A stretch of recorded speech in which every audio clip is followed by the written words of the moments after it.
road was a mess before it became a mess.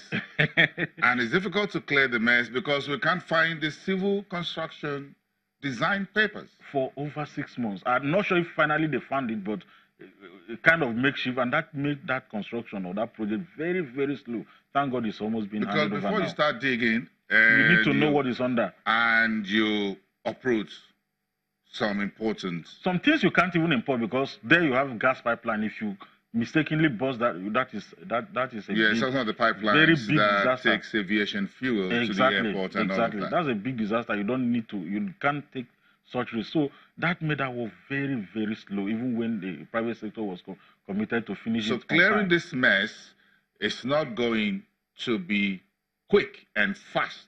It's not going to be quick and fast. In even reality. When the private sector will complete the Apapa road, the Tinkan road, if nothing is done about it, we'll still go back to square one because that is not enough to still clear the traffic and evacuate what needed to be evacuated. And no matter how strong the road is, the much we use it with all those heavy duty vehicles, of course, you'll find out that the durability of that road is also going to be a concern.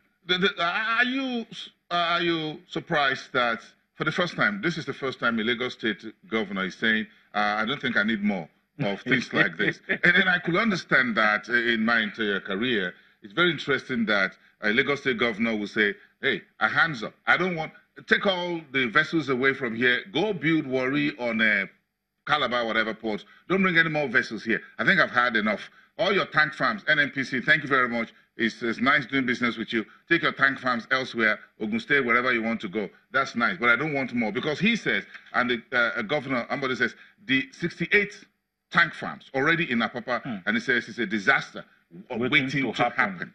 And we've been lucky so far. Disaster waiting to happen. Look at the Otedola Bridge fire the other time.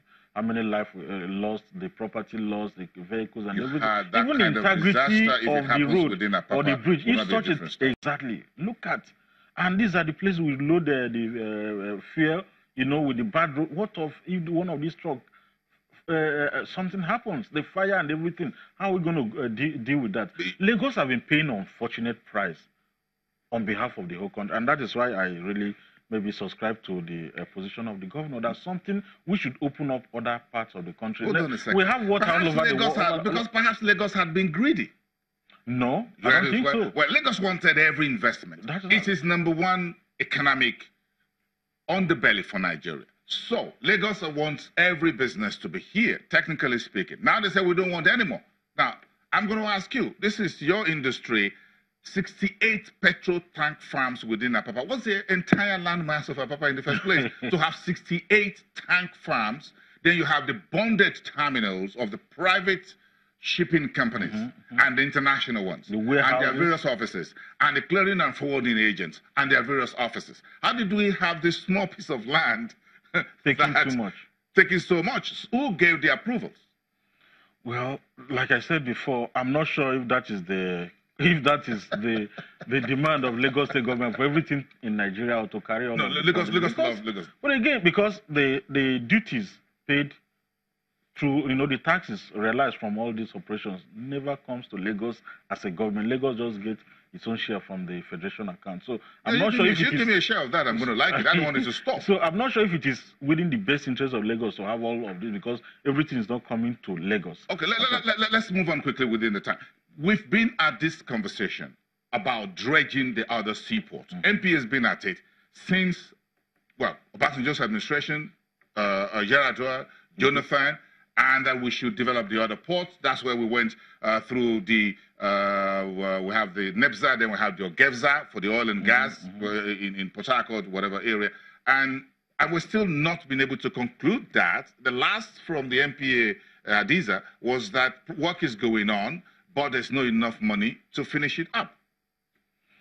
I think the public-private partnership will still need to open up a lot of things because what the private sector just need is a clear policy that invites the capital to flow. I'm not sure really if government have all the money to do all the things that they need to do to develop our maritime industry, build new seaports, construct bridges and all the warehouses that need to open up across the country. The Lekki Deep Sea Port, I'm sure it's a collaboration between private sector and the public sector, and that is what we want replicated in other parts of the country. The Calabar port is a very beautiful port. Even I'm sure one of the ports is also coming up in Bayelsa State now, or Akwa Ibom State. Bayelsa is working on one. Exactly. So these are what we need to see because Nigeria, 200 million people being served by just Apapa, like you said.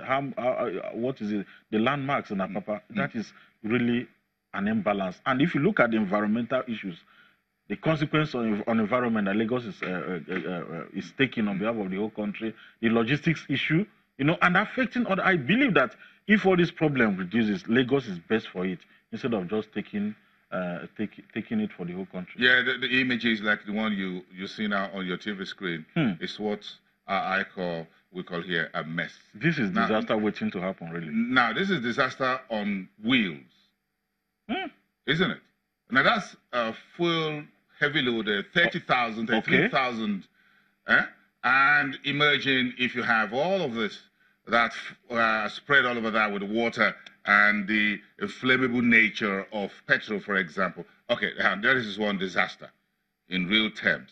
Now, who's paying for this? The insurance company, the banks, the employees, and the government. And this is the mess that we're talking about, appropriately captioned. And of course, Nigerians are doing self-help. That's the way we work. Thank you. Do have a great weekend. Thank you. And let's think about that for now.